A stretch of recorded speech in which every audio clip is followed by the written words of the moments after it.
Армысыздар құрметті қазақ елі, сіздерді өз арнамда көргеніме қуаныштымын. Тұрақты көрермендеріме ерекше алғысымды айтқым келеді. Сіздердің арқаларыңызда, демеулеріңіздің арқасында біздің арнамыз күннен күнге дамып және жаңа деректерді халыққа ұсынып келе жатырмыз. Сондықтан тағы да сіздерге үлкен рахмет. Халайық, мына бір жаңалықты айтуым керек.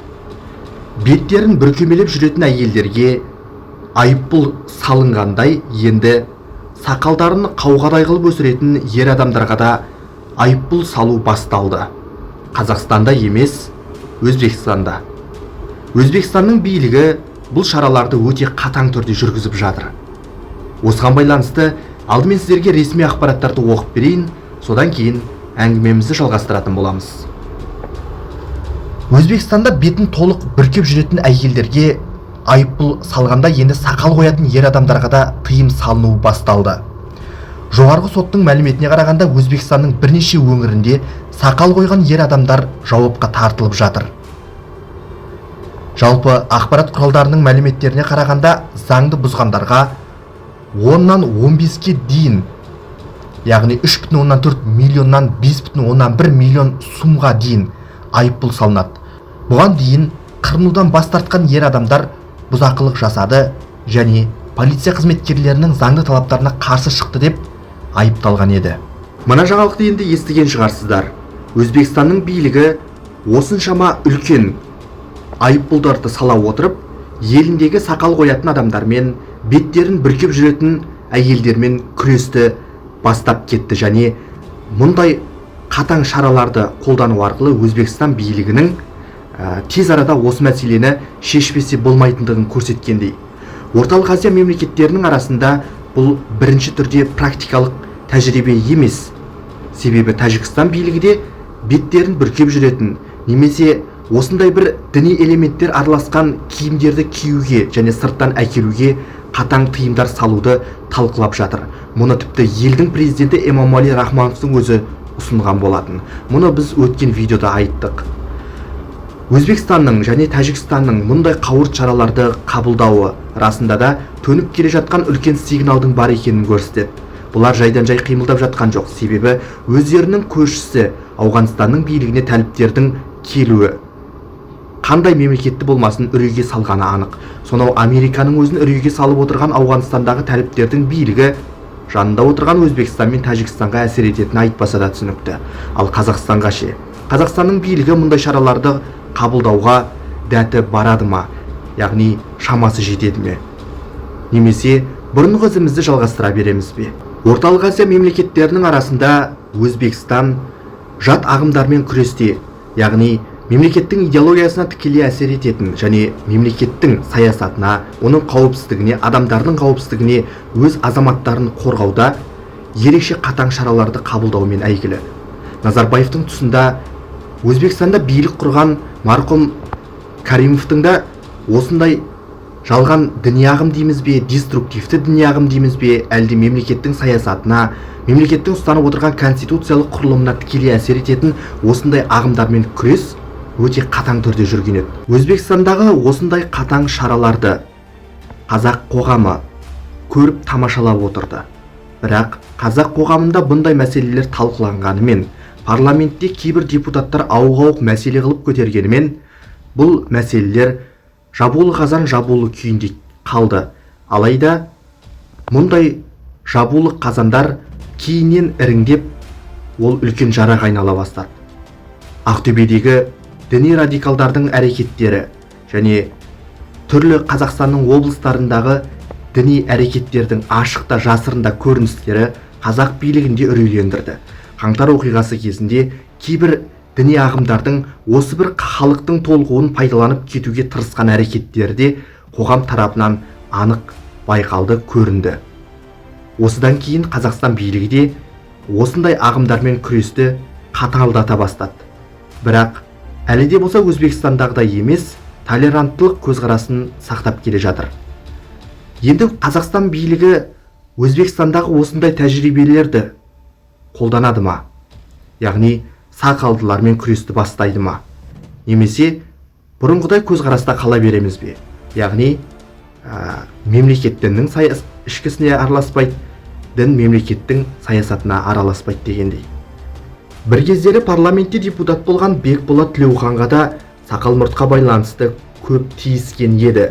Алайда сөз саптауға келгенде Бекболат Тілеуханды екінің бірі жеңе алмаған.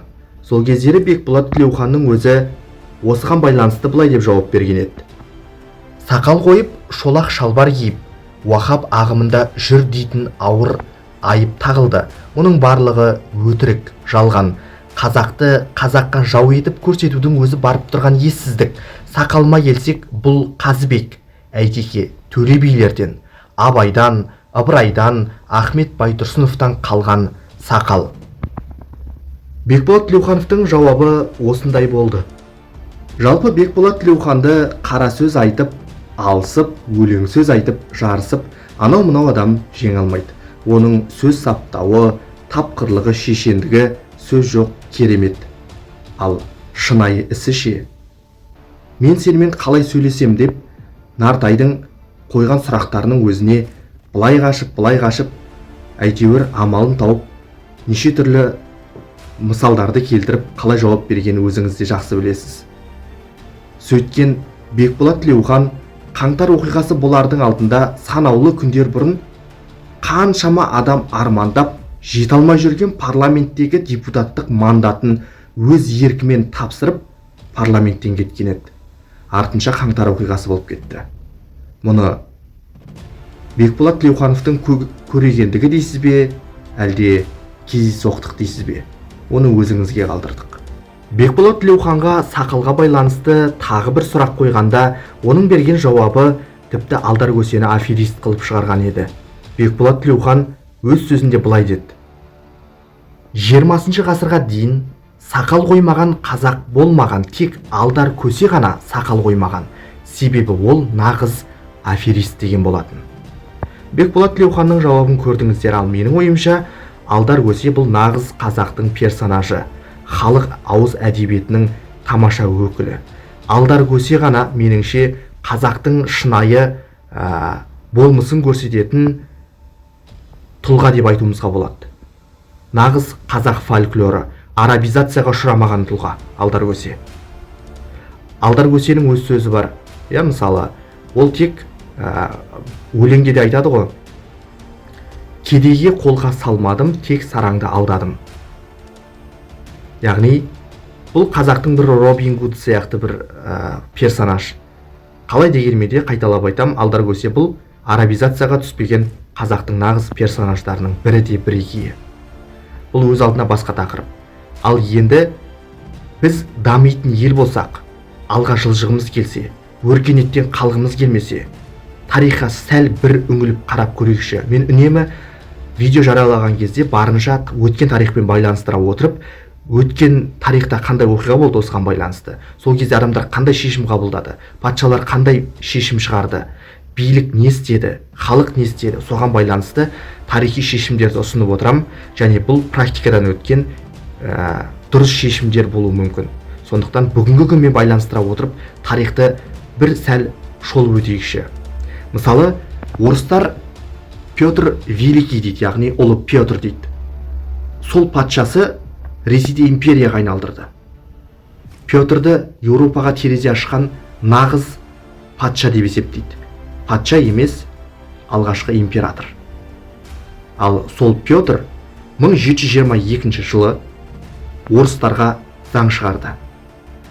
Сақал мұртын қырыңдар деп, немісше киініңдер деп. Яғни, ол замандарда, шамамен 18 ғасырда неміс француздардың киім кию үлгісі, өркениеті әлдеқайда жоғары тұрды. Ал орыстардың қаба сақалды қауғадай қылып өсірген адамдары өркениеттен тысқары қалып жатты. Петр Еуропаға патша басымен бір емес екі рет саяхат жасап келген адам. Ал сонау 18 ғасырда бір мемлекеттен басқа мемлекетке барып саяхат жасау деген кез келген патшаның қолынан келе бермейтін. Себебі оның қайтып оралуына ешкім гарантия бере алмайды. Ал Петр Еуропаға барып, ол жақтағы өзгерістерді өз көзімен көріп келген басшы. Сөйтті де еліне оралды да жарлық шығарды. Яғни орыстардың сақал мұртын қырғызуға. Егер сақал мұртын қырмаған адамдар болатын болса, орыстар оларға салық салынды. Ал салықты кез келген адам жайдан жай төлегісі келмейтіні анық.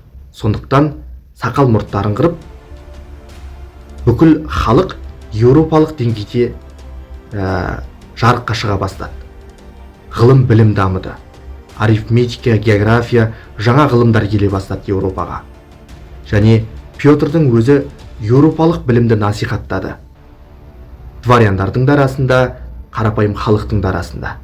Сөйткен Петрдің реформаларынан кейін Россия адам танымастай өзгеріп шыға келді. Ең мықты алып держава саналған сол кездегі Швецияны соғыста тас-талқан қылып шығарды, етіп жеңіп тастады. Ал енді тағы бір мысал осындай. Іріп шіріген әбден Еуропадағы ең аурушаң мемлекет атанған Осман империясы 19 ғасырда іріп шіріп әбден құлағалы тұрды. Діни білімдер және көшедегі сауда саттық Еуропадан әлдеқайда қалып жатты. Дін иелерінің саясатқа араласуы өте қатты жиілеп кетті. Сұлтандық басқару кері кетіп жатқан кезең. Сол кезде түріктердің арасынан Мұстафа Кемал деген адам шығып, жаңа мемлекет құру керектігін түсінеді. Сөйтеді, билікке келгеннен бастап еуропалық үлгіде киінуді, бұрынғы салт дәстүрлерден, яғни діннен келген салт дәстүрлерден бас тартып, еуропаша киініп, тіпті календарға дейін жаңартып, былайша айтқанда әлем елдеріне үлгі боларлықтай мемлекетке айналдырады Түркияны. Діни мемлекет емес, азаматтық қоғам орнатуға ұмтылады. Конституция, жаңа заңдар, реформалар жасайды. Мұстафа Кемалды түркі халқы Ататүрік, түріктердің әкесі деп атады. Орыс халқы Петрді Великий, ұлы Петр деп атаса, орыс халқының әкесі деп атаса, түріктер Мұстафа Кемалды түріктердің әкесі, атасы деп атады, яғни Ататүрік. Бұл мемлекеттерді алып қарайтын болсаңыз, осы екі реформадан кейін қалай дамығаны, көз ілеспес жылдамдықпен дамығанын байқар едіңіз. Алайда олардың бүгінгі мұрагерлері, Петрдің бүгінгі мұрагері Путин деп алсақ, Ататүріктің бүгінгі мұрагері Ердоған. Әрине, екі империяда тасталқан болып жеңілді. Соңында Ресей империясы келмеске кетті, одан кейін коммунистердің билігі де келмеске кетті.